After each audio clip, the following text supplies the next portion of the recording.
Hello dear student, हमारे पास एक question होता है कि in how many of the distinct permutations of the letters in the Mississippi do the four eyes not come together. ये four eyes एक साथ नहीं आने चाहिए। क्या होगा नंबर ऑफ परमुटेशन? सबसे पहले आप देखिए एम वन टाइम्स आपके पास आया है। उसके बाद आई को आप जब देखोगे तो आई 1 2 3 4 टाइम्स आया है। एंड देन एस आप देखोगे तो 1 2 3 4 टाइम्स आया है। उसके बाद पी आप देख लो तो पी आपके पास 2 टाइम्स आया है।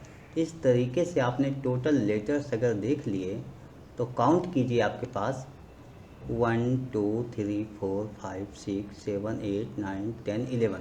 और यहाँ भी आप देख लो तो 11 ही आपने नोट किया। मेन आपने कैलकुलेशन में कोई गलती नहीं की है। अगर इसमें कह रहे हैं 4i एक साथ नहीं होना चाहिए, इसका मतलब क्या बोल रहे हैं आप ये समझिए कि कोई भी कॉम्बिनेशन हो जाए तो आई आई आई आई ऐसा नहीं होना चाहिए। ये एक साथ नहीं होना चाहिए ये। उसके बाद एस और पी की कोई कंडीशन नहीं है। ये हो भी सकता है और नहीं भी हो सकता है। तो ऐसी केस में जहाँ पर ये बोला गया है कि फोर आइज साथ नहीं होना चाहिए, तो नंबर ऑफ परमुटेशंस आप ऐसे लिखोगे, नंबर ऑफ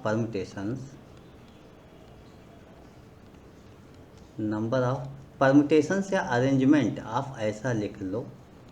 अरेंजमेंट, क्वेश्चन में परमुटेशन ही गिवन था लेकिन मैंने अरेंजमेंट लिख दिया। नंबर ऑफ अरेंजमेंट देखिए, four eyes not come together. तो फोर आइज देखिए, पहली केस क्या होगी, पहले total number of arrangement, total number of arrangement. देखिए अभी मैंने कोई कंडीशन नहीं लगाया, माइनस पहले तो टोटल नंबर ऑफ अरेंजमेंट, उसके बाद माइनस कर देंगे 4i कम टुगेदर। अब 4i एक साथ आएगा तो उसको मैं माइनस कर दिया। अब 4i माइनस कर दिया, इसका मतलब 4i तो कभी साथ नहीं आएगा। तो नंबर ऑफ टोटल अरेंजमेंट कैसे होगा, सबसे पहले यहाँ हम काउंट करते हैं कि टोटल ये लेटर्स हैं, ये टोटल हमारे पास बिना किसी कंडीशन के अगर देखा जाए तो 11 होते हैं। तो इसका मतलब हुआ फैक्टोरियल 11 अपॉन आई 4 टाइम्स है, एस 4 टाइम्स है, एंड पी 2 टाइम्स है, ये डिवाइड हो जाएगा माइनस 4 आइज कम टुगेदर। अब अगर ये 4 आइज एक साथ ही आएंगे तो आप ये कहो कि ये एक बंडल हो गया, मतलब ये 1 काउंट होगा हमारे पास। तो अब हमारे पास 1 2 3 4 5 6 7 8 लेटर्स हैं, इन्हीं को हमें अरेंज करना है। तो हम कहेंगे फैक्टोरियल 8 अपॉन, देखिए एस 4 टाइम्स हो जाएगा और पी आपका 2 टाइम्स हो जाएगा। इसी को आपको कैलकुलेट करना है, यानी इसी को आपको सॉल्व करना है। जब इसको आपको कैलकुलेट करना है तो हम लोग कैलकुलेट कर लेते हैं। देखिए 11 फैक्टोरियल में है तो इसको रिड्यूस करेंगे, और ये 4 तक नहीं, मैं 8 तक कहूँगा रिड्यूस कर लो। 11 10 9 इंटू 8 का फैक्टोरियल अपॉन, देखिए यहाँ फैक्टोरियल 4 है, तो अभी मैं कहता हूँ इसको लिखा रहने दो, अगले स्टेप में हम लोग इसको देखेंगे। अभी तो ये अगले स्टेप में कुछ कॉमन लेते हैं और कॉमन लेके सॉल्व करते हैं। वैसे कैलकुलेशन काफ़ी लेंदी दिख रहा है लेकिन कॉमन लेते हैं कि कुछ इजी हो जाए कैलकुलेशन हमारा। इसमें क्या कॉमन होगा ये देखिए। सबसे पहला step, factorial 8 divide by factorial 8 आपने कॉमन ले लिया, ये दोनों में है। उसके बाद फैक्टोरियल 4 फैक्टोरियल 2 कॉमन हो जाएगा, फैक्टोरियल 4 और फैक्टोरियल 2 ब्रैकेट में 11 into 10 into 9 upon factorial 4 minus 1। This step हो गया फैक्टोरियल 8। अब हमें ये तो सॉल्व ही करना होगा। 8 7 6 5 फैक्टोरियल 4 हो गया अपॉन फैक्टोरियल 4 हो गया, फैक्टोरियल 2 को 2 इंटू 1 लिखेंगे, ब्रैकेट के अंदर 11 into 10 into 9 divided by 4 3 2 into 1 minus 1। ये कैलकुलेट कीजिए।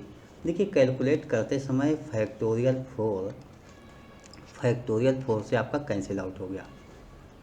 एंड 2 को देखें तो 2 से ये आपका कैंसिल होगा, 2 4 जा 8। जब आप मल्टीपल करोगे तो ऐसे कर लो कि 6 5 जा 30, 30 इंटू 7, 30 इंटू 7, 210 इंटू 4, 4 1 जा 4, 4 2 जा 8, ये 0 आपका हो गया। इस तरीके से आपने इसको सॉल्व कर लिया।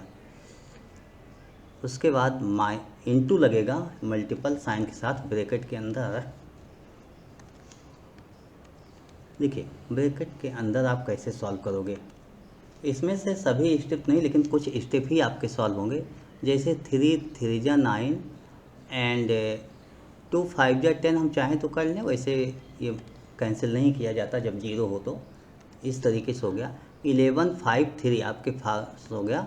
5 3 जा 15, 1 जा 15, 15 1 जा 15, 1 16 डिवाइडेड बाई 4 आपके पास हो गया, -1 हो गया।